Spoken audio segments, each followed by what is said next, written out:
दोस्तों में जो हम सेविंग अकाउंट में पैसा रखते हैं और उसमें जो हमें ब्याज मिलता है, मोस्टली जो ब्याज मिल रहा है वो पैसा हमारा साल दर साल कम हो रहा है। क्यों?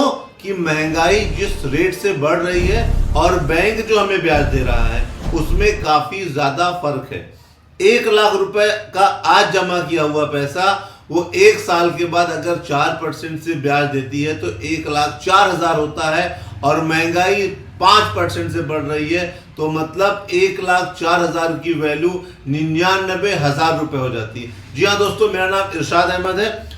Business development and financial advisory में आपका बहुत बहुत स्वागत है। अगर वीडियो पसंद है तो चैनल को सब्सक्राइब जरूर करिएगा। हमारी उम्र के लोग जरा 10-15 साल पहले सोचें कि ये हमें जरूर पता है कि महंगाई बढ़ रही है। एक काम करते हैं, 2010 पे जाते हैं। 2010 में अपनी सैलरी को याद करो।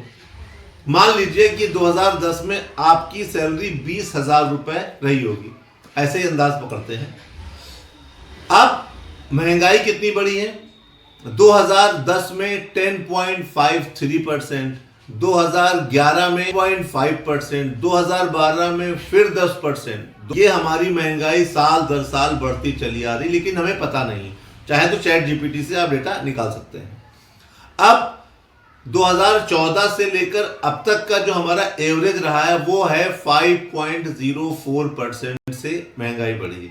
मतलब अगर 2010 में 20,000 रुपए हमारी तनख्वाह थी तो आज 50,500 रुपए हो गई।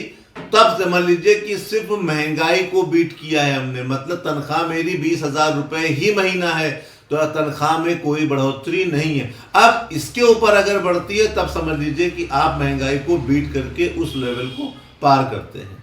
जो आज की तनख्वाह 40,000 रुपए महीना आप पा रहे हो, जिसमें पूरा नहीं पड़, और 20 साल बाद आपकी रिटायरमेंट है, तो 5.04% का ही मेरा महंगाई का मैं एवरेज पकड़ता हूं, तो ये 40,000 रुपए 20 साल के बाद 1,07,747 रुपए हो जाएगा। और सपोज 15 साल के बाद का अगर किसी का रिटायरमेंट है तो 15 साल बाद